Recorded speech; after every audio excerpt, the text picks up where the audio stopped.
विमल बोलो जुबा केसरी, हर पल मनाओ केसरी त्योहार। विजय जी आपसे शुरू कर रहा हूं। विजय जी सही कहा ना मैंने, ये आंकड़े तो है नहीं। अगर वाकई लोकसभा स्पीकर को हटाने का आंकड़ा विपक्ष के पास हो फिर तो सरकार ही गई। बिल्कुल, ये आपकी जो रिव्यू है, समझ है, वो बिल्कुल ठीक है कि यदि स्पीकर के खिलाफ प्रस्ताव हो और पास हो जाएगा, इसका मतलब है सरकार को बहुमत नहीं है। लेकिन सर, ऐसा है कि लोकसभा या राज्यसभा जो भी सदन है, हमारे यहाँ जो ये मोशंस मूव करने का जो तरीका है, उसका पर्पज है कि आप अपनी बात रखना चाहते हैं। 99% टाइम जो सरकारें हैं, उनके खिलाफ जो विपक्ष है, उसके पास बहुमत नहीं होता, कोई भी मोशन मूव करे। तो फिर तो इसका मतलब ये हुआ कि संसद में मोशन मूव करने की व्यवस्था ही नहीं होनी चाहिए, है ना। मोशन मूव करने का मतलब है कि वो अपने इशू को पार्लियामेंट के और पब्लिक के प्लेटफॉर्म पर रखना चाहते हैं।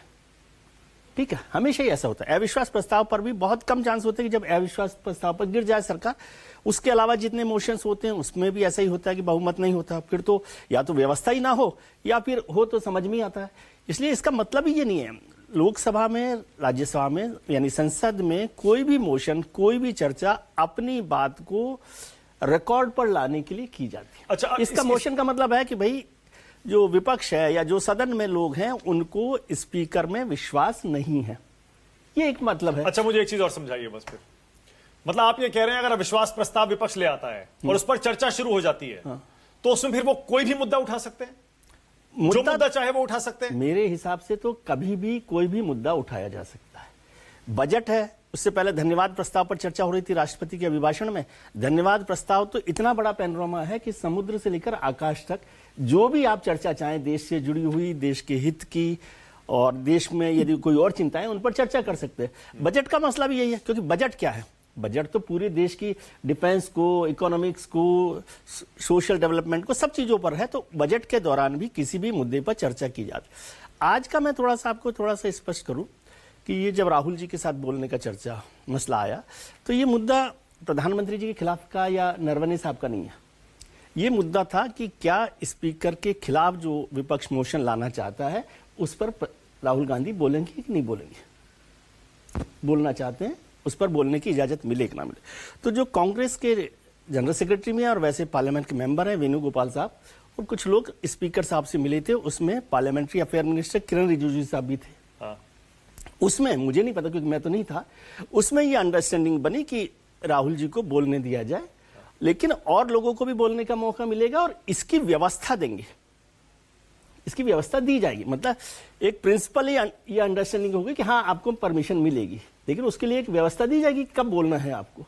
वो व्यवस्था नहीं हुई। राहुल जी आए और उनको ये बताया गया, भाई कह दिया गया है, तो उन्होंने बोलने के लिए कहा। इसलिए किरण रिजिजू ने कहा कि आपको बोलने के लिए तो कहा गया है, लेकिन ऐसे बोलने के लिए नहीं कहा गया है।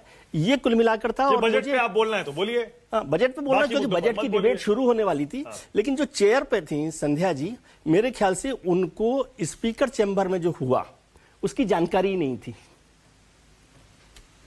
उनको जानकारी नहीं थी कि जो कांग्रेस और सरकार के बीच में स्पीकर की मौजूदगी में जो व्यवस्था हुई है, उसकी जानकारी उनको नहीं दी। इसलिए वो थोड़ा सा, मुझे लगता है, कंफ्यूज रही कि क्या हुआ। उन्होंने राहुल जी को कहा कि नहीं, ऐसा कैसे हो सकता है विजय जी, कि जो चेयर पर बैठी हैं उनको पता ही नहीं है। नहीं, तो इसीलिए तो पार्लियामेंट्री अफेयर मिनिस्टर को इंटरवीन करना पड़ा, और उन्होंने कहा कि राहुल जी, ये बात ठीक है कि ये बात हुई थी, चेयर पर पीठासीन अधिकारी को नहीं पता था। जो किरण रिजिजू ने स्पष्टीकरण दिया खड़े होकर, उन्होंने कहा भैया ये नहीं हुआ था जो राहुल जी कह रहे हैं कि हमें बोलने दिया जाएगा जो हम चाहेंगे। उन्होंने कहा नहीं, चर्चा ये हुई थी, वो कह रहे हैं मैं भी वहां पर था, बजट के मुद्दों पर बोलेंगे तो बोलिए, वरना नहीं बोलेंगे। नहीं, ये सहमति कह रहे हैं किरण रिजिजू, ये नहीं कह रहे। किरण रिजिजू कह रहे हैं कि स्पीकर साहब ने परमिशन दी थी, लेकिन उसकी व्यवस्था अलग थी।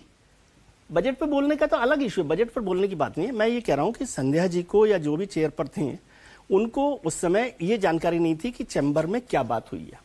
इसलिए उन्होंने कहा कि राहुल जी, आपने कोई मोशन मूव नहीं किया है, कोई नोटिस आपने नहीं दिया, बिना नोटिस के मैं इस पर चर्चा नहीं करने दूंगी। जबकि चैम्बर में ये बात हो गई थी कि नोटिस की जरूरत ही नहीं है। इसलिए किरण रिजिजू साहब को तुरंत इंटरवीन करना पड़ा और कहा कि ये बात हुई है, लेकिन इतनी नहीं हुई है। मतलब ये 50-50% बात है, दोनों तरफ से अपनी अपनी बात की गई। ओके, अच्छा अब मुझे एक चीज और समझाइए जो मैं आपसे पूछ रहा था। मलूक भाई, एक सेकंड में आ रहा हूं। मलूक नगर क्योंकि सांसद रहे भी हैं, उनको पता ये चीजें कैसे होती हैं। विजय जी, राहुल गांधी चीन का मुद्दा उठाना चाहते हैं, नरवणे जी की किताब का मुद्दा उठाना चाहते हैं। बजट के राष्ट्रपति के अभिभाषण के जवाब में वो अलाउड नहीं था।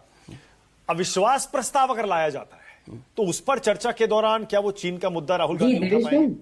बिल्कुल उठा सकते हैं, फिर तो सब मुद्दे उठा पाएंगे। और मैं ये बताऊं कि चीन के मुद्दे पर भी आपत्ति वो धन्यवाद प्रस्ताव पर भी नहीं हो सकती थी। वो आपत्ति थी कि एक अनपब्लिश्ड बुक को वो वहां पर कोट कर रहे थे, इस पर स्पीकर का ऑब्जेक्शन था। हाँ, करेक्ट, समझ गए। ये नहीं, और दूसरा ये भी था कि आप चीन से जुड़ा हुआ मुद्दा मत उठाइए, आप लोग बजट से जुड़े मुद्दे उठाइए। नहीं, ऐसा नहीं हो सकता मेरे हिसाब से, ये कभी नहीं हो सकता, क्योंकि ये आप डिफाइन नहीं कर सकते कि कौन से मुद्दे उठाने।